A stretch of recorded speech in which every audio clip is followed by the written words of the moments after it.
In 1870, a 19-year-old apprentice walks into the Castle Garden Immigration Depot in Lower Manhattan. He has 50 cents in his pocket, a watchmaker's training, no English, and a sister still left behind in Prague. His name is Joseph Bulova. Within 60 years, his radio time signal will be broadcast hourly across more than 200 American stations. Within 100 years, his timing equipment will sit on the surface of the moon. This is the story of how a Bohemian apprentice with 50 cents timed America. For 3 centuries before him, a watch is a one-of-a-kind object. Each timepiece is built by a single craftsman from a single sketch. Each part is filed and fitted to that watch alone. No spring fits another mainspring. No pinion meshes with another gear. A broken watch must be returned to the man who made it because no one else can repair it. Accurate time is property. The wealthy own it. The poor estimate. In 19th century America, the situation is worse. Each town keeps its own time set by its own noon off its own steeple clock. Before the railroads force the country onto a single grid, the United States runs on hundreds of local times. Trains crash because conductors disagree on the hour. A businessman in Boston and a businessman in Chicago cannot agree on when their meeting begins. Accurate time exists. It is not yet democratic. It is not yet American. That is the world the apprentice steps into. He stays. Joseph Bulova is born on September 7th, 1851, in the town of Louny, Bohemia, then part of the Austrian Empire. His father, Antonio Bulova, works as a toll keeper. Antonio dies at age 41. The family has 5 children. Joseph is the youngest. His mother, Barbara Kraus Bulova, refuses to let the family fall. She moves the children to Prague and opens a grocery store. She supports the household alone. An older brother will eventually become a physician appointed to the imperial crown. Joseph, as a boy, is apprenticed to a Prague jeweler. The apprenticeship is brutal. Little food, little warmth. He learns the trade by repetition under masters who do not explain. In 3 years, he is an expert jeweler and goldsmith. In 1869 or 1870, depending on the source, he sails for America. He has 50 cents. He sleeps on park benches in Lower Manhattan. The panic of 1873 nearly breaks him during his second year in the country. He is cold. He is hungry. He keeps his trade. He finds employment in the workshop of Charles Tiffany at Tiffany & Company. He is good. He is fast. And he sees every day the central problem. Tiffany sells beautiful watches. Tiffany sells accurate watches. Tiffany sells them to the upper few percent of New York society and almost no one else. Each watch is hand-built. Each one is priced for the carriage trade. A streetcar conductor cannot afford a Tiffany. A school teacher cannot afford a Tiffany. The factory worker cannot afford a Tiffany.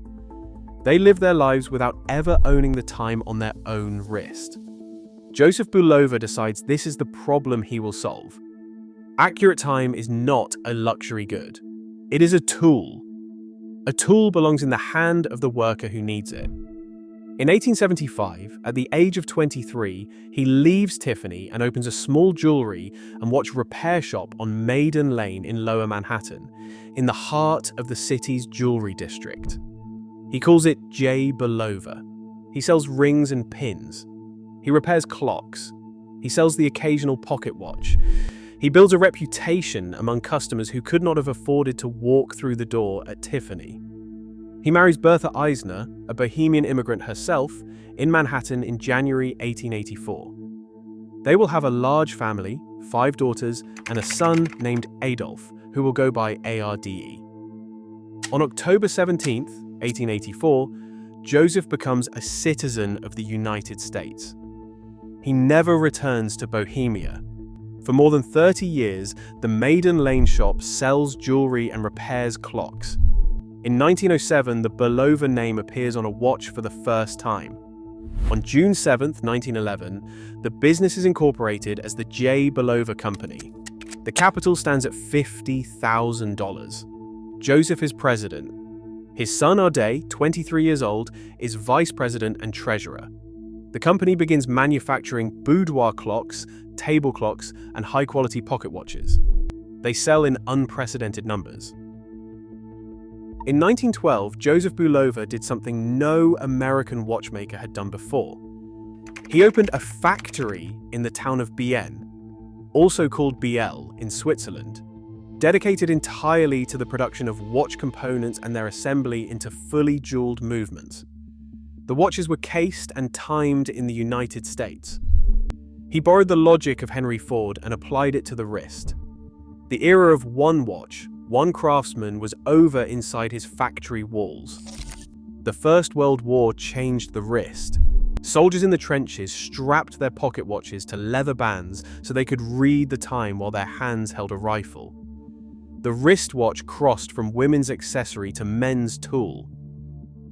In 1919, Bulova introduces the first complete line of men's jeweled wristwatches in America. In October 1922, Bulova launches a national advertising campaign in the Saturday Evening Post. The campaign will run for decades. From 1922 through 1930, the company markets 350 different ladies' Art Deco watches, and an equal number for men. On April 26, 1923, the company is renamed Bulova Watch Company, Incorporated. The capital is increased to $1 million. In that same year, 1923, Joseph Bulova achieves the thing that defines his life's work. He perfects total standardization. Every part of a Bulova watch is manufactured to a tolerance of 1/10,000th of an inch. Every gear, every pinion, every spring, every wheel is interchangeable with the same part in every other Bulova watch in the world. A broken Bulova in Omaha can be repaired by a jeweler in San Francisco with a parts box and a screwdriver. The watch is no longer a unique object. It is a standard. In 1924, Bulova releases the first complete line of women's jeweled wristwatches in America. In 1926, Bulova produces the first national spot ever broadcast on commercial radio. The line is 6 seconds long. At the tone, it's 8 o'clock. B-U-L-O-V-A, Bulova Watch Time. It airs every hour. The phrase enters the language. In May 1927, Charles Lindbergh flies alone from New York to Paris. Ada Bulova offered a $1,000 prize to the first pilot to make the crossing. Lindbergh accepts the prize and a Bulova watch. The company ships 5,000 commemorative Lone Eagle watches packaged with pictures of Lindbergh. The supply sells out in 3 days. Over the next several years, Bulova sells nearly 50,000 Lone Eagles. That same year, the company goes public on the American Stock Exchange and moves its headquarters to a newly built tower at 585th Avenue, designed by Warren and Wetmore. It builds the Bulova Observatory on the roof, the first observatory ever constructed atop a skyscraper, where a mathematician reads the rotation of the Earth against the fixed stars and broadcasts sidereal time down through the building to set every Bulova watch leaving the factory. By 1929, profit reaches $1.4 million, up from $291,000 3 years earlier. By the start of 1930, the company has 2,600 employees worldwide and $6.6 million in assets, worth roughly $92 million in modern terms. Then, in October 1929, the floor falls out from under America. The Great Depression arrives. Consumer spending on jewelry collapses. Watch sales across the industry fall by more than half. Joseph Bulova is 78 years old. He does not retire. He stays in his office at 585th Avenue. He rides the subway and the streetcar to work every morning. He talks with passengers, he gives quiet charity to strangers, never publicizing the act. In 1930, his son Adi takes the title of chairman of the board. In 1931, in the third year of the worst economic collapse in American history, Bulova conducts the watch industry's first $1 million advertising campaign. That same year, the company introduces consumer time payment plans. A man who cannot afford a watch outright can afford one a few dollars at a time. In 1932, the company runs a Name the Watch contest for its new model priced at $24.75. The cash prizes total $10,000, with a top prize of $1,000. On November 18, 1935, Joseph Bulova died at his home in New York City. He was 84 years old. The illness lasted 2 months. He had ridden the subway to work until the final weeks. The New York Times obituary noted that the company he had built up from a small manufactory on Maiden Lane now occupied an entire floor of 580 Fifth Avenue and employed several thousand persons in the United States. He was buried in Bronx County. He was survived by his wife, Bertha, and their children. Ada Bulova takes full control. The advertising never slows. By 1940, Bulova sponsors all 20 of the highest-rated radio shows in the country, including Jack Benny, Fibber McGee and Molly, The Charlie McCarthy Show, and Major Beau's Amateur Hour. The Bulova watch time signal is broadcast on more than 200 American stations every hour of every day, 365 days a year. On July 1, 1941, before a baseball game between the Brooklyn Dodgers and the Philadelphia Phillies on New York station WNBT, Bulova airs the world's first commercial television advertisement. The spot lasts 10 seconds. A test pattern is modified to look like a clock face, superimposed on an outline of the continental United States. A voiceover declares America runs on Bulova time. The total cost is $9, $4 for airtime, and $5 for station fees. Fewer than 5,000 television sets exist in the New York area at the time. The format of every television commercial that will follow for the next century begins here. 5 months later, Pearl Harbor. The Bulova board adopts a resolution to manufacture all products for national defense at actual cost. The company converts its factories. Throughout the Second World War, Bulova produces aviation instruments, telescopes, navigation clocks, time fuses, jewel bearings, torpedo mechanisms, and military wristwatches. The A11 Hack watch is issued to American pilots and infantry. It measures 30 millimeters across, holds a 15 joule hacking movement, keeps time to plus or minus 30 seconds per day, and earns the nickname the watch that won the war. The hacking feature lets soldiers stop the seconds hand, synchronize their watches before an operation, and coordinate movements across miles of battlefield. 25% of Bulova's radio advertising time is dedicated to war bonds. The company receives a Distinguished Service Certificate from the United States government. The war ends in 1945. In that same year, Ada Bulova founds the Joseph Bulova School of Watchmaking in Queens, New York, named in his father's honor. The school is tuition-free. It serves disabled veterans returning from combat. It is equipped with automatic doors, extra-wide elevators, a medical department, a physical therapist, and a registered nurse on staff. More than 1,500 American jewelers pledge to hire its graduates.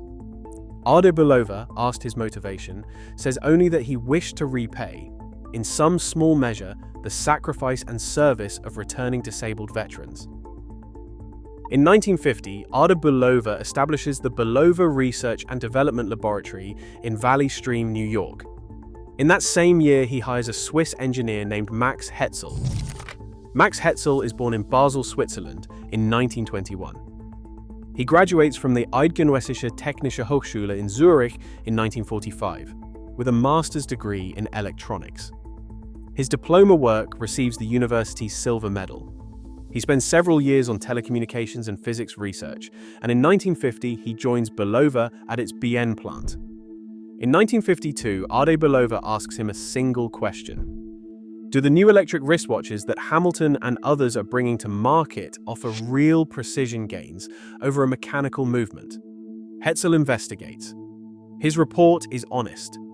The new electric watches still use a conventional balance wheel powered by a battery.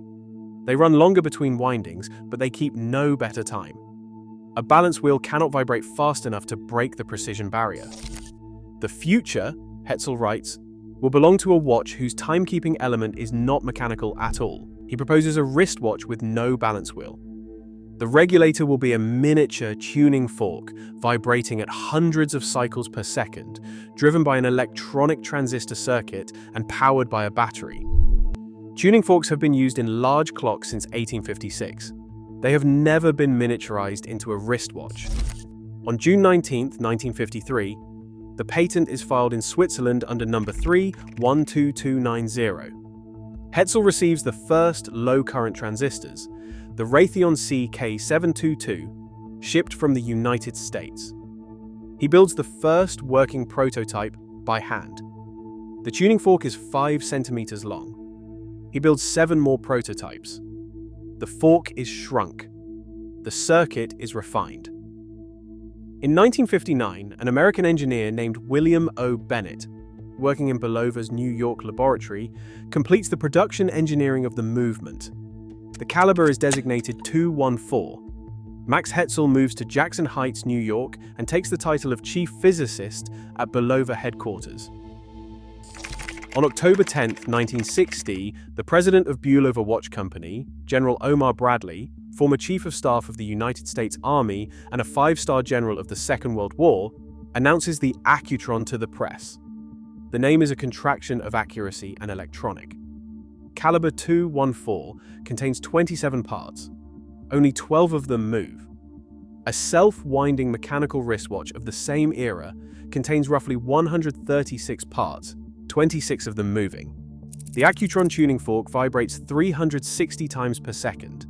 The watch is guaranteed to 2 seconds per day, or 1 minute per month. The advertising line is 99.9977% accurate. It is the first fully electronic wristwatch in human history. It hums instead of ticking. The seconds hand sweeps in a single unbroken motion, perceptibly smooth to the naked eye. The first models reach retailers in 1961. They are called Space View, and they ship without a dial, exposing the tuning fork, the transistor, and the colored circuit components. The crown is moved to the case back. Bulova wants the buyer to understand that the watch does not need to be set in the conventional way. It is too accurate. NASA contracts Bulova to provide timing equipment for the United States space program. By the mid-1960s, Accutron movements run aboard the Mercury Atlas 9 capsule, on the X-15 rocket-powered aircraft, inside the A-12 supersonic spy plane flown by the Central Intelligence Agency, and aboard Air Force One. President Lyndon Johnson declares the Accutron the official gift of state of the White House. In July 1969, an Accutron timing instrument sits on the surface of the Moon as part of the Apollo 11 equipment package. In August 1971, on Apollo 15, Mission Commander David Scott loses the crystal of his NASA-issued Omega Speedmaster during a lunar excursion. He completes the next walk wearing his personal Bulova chronograph. It remains the only privately owned watch ever worn on the surface of the Moon. By 1973, over 4 million Accutrons have been sold. Bulova timing equipment flies on 46 total NASA missions. A 1955 AC Nielsen Company survey had already established that Americans see more advertising for Bulova products than for any other product in any industry in the world. By 1968, the company operates a distribution network of more than 20,000 United States dealers.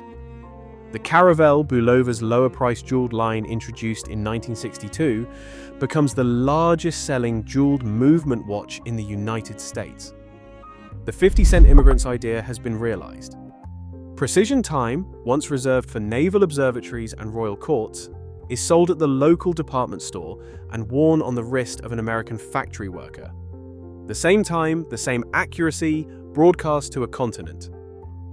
The 1970s bring the quartz crisis. Japanese watchmakers produce quartz movements at scale. The quartz oscillator runs at 32,768 Hz, 90 times the frequency of the Accutron tuning fork and at a fraction of the manufacturing cost. By the start of the decade, the American watch industry is already hollowed out. Waltham had gone bankrupt in 1949. Elgin closed in 1968. Hamilton is sold to a Swiss conglomerate in 1971 and reduced to a name. Bulova adapts. In 1970, it released the Accutron, one of the earliest quartz watches sold in America. The Accutron tuning fork patents are licensed to the Swiss firm Bohemia SA, which produces tuning fork movements for Omega, Longines, IWC, Baum and Mercier, Tissot and Zenith. Bulova collects royalties on every unit. In 1979, after 104 years of independence, the Bulova Watch Company is acquired by the Loews Corporation. The New York headquarters remain. In January 2008, Loews sold Bulova to Japan's Citizen Watch Company, Limited, for $250 million. Citizen operates Bulova as a separate organization. Subsidiaries continue in Switzerland, Italy, Canada, Mexico, the United Kingdom, Japan, and China. Watches are manufactured in Japan, Switzerland, the United States, and Shenzhen.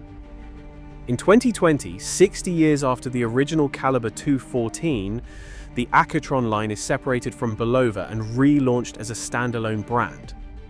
In 2024 and 2025, the company marks its 150th anniversary with a documentary, America Telling Time.